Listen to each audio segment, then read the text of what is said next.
We all have two people. We all have two people. We have the easy voice, which is that 20% telling yourself that I'm easy at 90% of my full potential, maybe 100% at that 20%. That's that voice that we all love.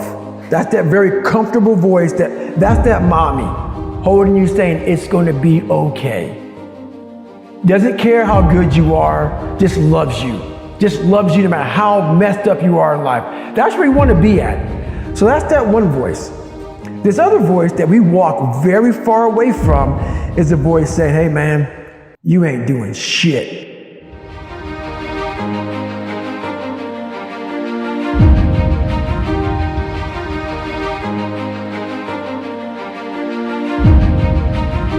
We try to get this voice out of our head completely. And we live over here in this land. So what you have to do first is turn up this voice over here. The voice saying things to you that aren't nice. That it's in our head saying, you know what, man, dude, you're not doing shit. You're not and it's not putting yourself down. People take this the wrong way in this new society. I'm not saying to put yourself down. I'm saying listen to the truth. And the truth isn't in the 20%.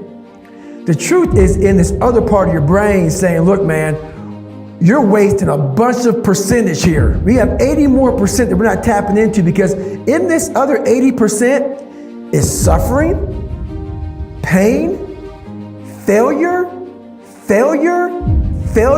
self-doubt, darkness, and then a whole bunch of light. But to get to this light, you gotta go through all of this shit. So a lot of us know that. I can get over here, but over here, man, this is much better because I gotta go through this journey that is not fun. This from 20 to 100%, this shit in between is not fun. You know exactly how to do that. You know exactly, it's not a magic trick. It's all back down to a very primitive mindset of we just have to do. It's like breathing. Breathing becomes normal. Like we don't even know that we're doing it. That's how you have to live your life. When that alarm clock goes off at 4 or 5 in the morning, your mind says no. You just say, it's just what we do. It's what we do now. Because to get to where you want to go, the amount of pain involved, I'm not saying physical, I'm not saying you got to break yourself off. The amount of mental pain of how many times you're gonna have to do something that you don't want to do to get to where you want to go is gonna be, there's gonna be more times you do something that you don't want to do than you are gonna want to do it. And that's your new norm. That's your new norm. So then it's like breathing. And then once you do this over and over and over again, it becomes like breathing. I don't want to live this lifestyle, but to get to the other side of this, I have to. So if you really want it, you realize what trying is and what trying is not. Everything in my life, when something got hard, I quit. If it was reading, that's where, I wasn't great at reading, I wasn't great at writing, so I just quit. I couldn't catch on as fast as you. I had to work harder than you, so I quit. I wasn't great at things, so I quit. I'm not good at this.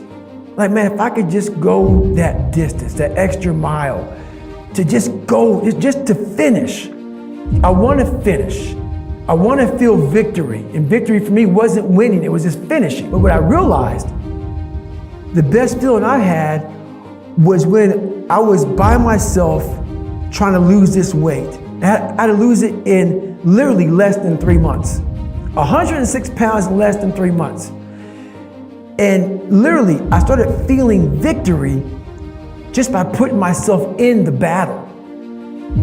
It wasn't about going to Navy SEAL training. I started realizing, man, just by going to war with myself every day and putting these challenges and these goals and these obstacles, these insurmountable obstacles. So it wasn't about losing 106 pounds. Me losing 5 pounds was an accomplishment. Me losing 10 pounds and then 50 pounds. And then the more I did this, the more I gained confidence. And then the more I gained confidence, the more I realized, these Navy SEALs, man. These guys can't do what I'm doing right now. I had no coach. had no trainer, had no money. I didn't know how to lose weight. I had no knowledge of what I was doing. I was just working. I was just sacrificing. And then through that, all these different tools started coming up. But I would have never found these tools if I didn't put myself in a very uncomfortable place. We all look for toughness. We all want it, but we look for it in a comfortable environment. You will not find toughness in a comfortable environment. Those of you who are listening to this, whoever hear this, you will not find it. I was trying to look for it everywhere. The only way you find it is to drown yourself in a position where you're just out of sorts, where you can't swim and you're drowning. Where you're drowning. You're drowning in life. I developed a reality that wasn't real. That's the thing we always do. We can have a great life, but we always build this reality around the one thing we don't have. So therefore, our great life, we don't even see it.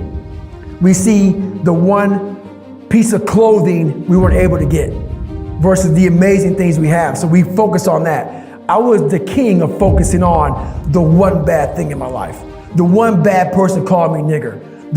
Everything bad, I focused on that. But over here was a beautiful reality of my life. Even though I came from nothing, where I could have taken my mind for the possibilities of where I can go if I work harder. That was all over here, but I lived in the filth over here. When you quit, your mind does this, because you're out. Once you say, I'm not gonna quit, this is the 40%. When you quit, your mind says, we're done. So it doesn't expand. There's no expansion when you quit. When you say, F you, this sucks, I'm drowning, I'm miserable, I'm suffering, I'm broken, but I'm not going anywhere. What happens to your mind is it does this. It says, fuck, he's not leaving. So we gotta expand, we gotta grow, we gotta figure this fucking thing out. So then these compartments in your brain start to they have to work. They have to work. And then you start to engage parts of your mind that you never engaged before. But you can't engage it by sitting back in these nice chairs, drinking this nice water, talking to you, talking about what I want to do. That's where the 40% thing comes in. It comes in when you're in suffer mode and you say, I'm not going to quit. You're forcing your brain now to operate on a level it's not used to, but then it becomes used to it. Your brain is the most powerful weapon in the world. Once you put away your phones and your computers and all that shit we have nowadays, yeah, that's great. We're up to date, but your brain is the only thing you have when you're going through depression, when you're going through hard times, you're going through death, real life shit. You can't Google that shit, man. You're alone. You're alone. You may have a shrink you're going to, you may have a best friend you're going to, but there's 24 hours in a day where you're alone in this brain. And your brain is talking to you in all kinds of ways. And it wants to control you and pull you in these different pockets. If you can't control your own brain and your brain controls you, you're fucked. You gotta tell your brain where you wanna go and how you wanna go and how you wanna get there. You gotta control it. If not, it's over. What existed for me was, okay, man, how am I gonna fucking make this work? And all I knew back then was hard work. The only way anything gets accomplished. That's all I heard back in those days. You gotta work hard. You gotta work hard. I'm not getting I can't get this paragraph. I can't remember what the fuck's in this paragraph to pass this test to get in the military. Read again. Still not getting it. Read again. But if you're not getting it, write it out. And that's how I started learning. Okay, well, I gotta write out every fucking thing I do. And then write it out again, and write it out again. And guess what happened? I got it. I got it. I can't swim, I'm negative buoyant. Go back again. I can't swim, go back again. Go back again, go back again. I got it.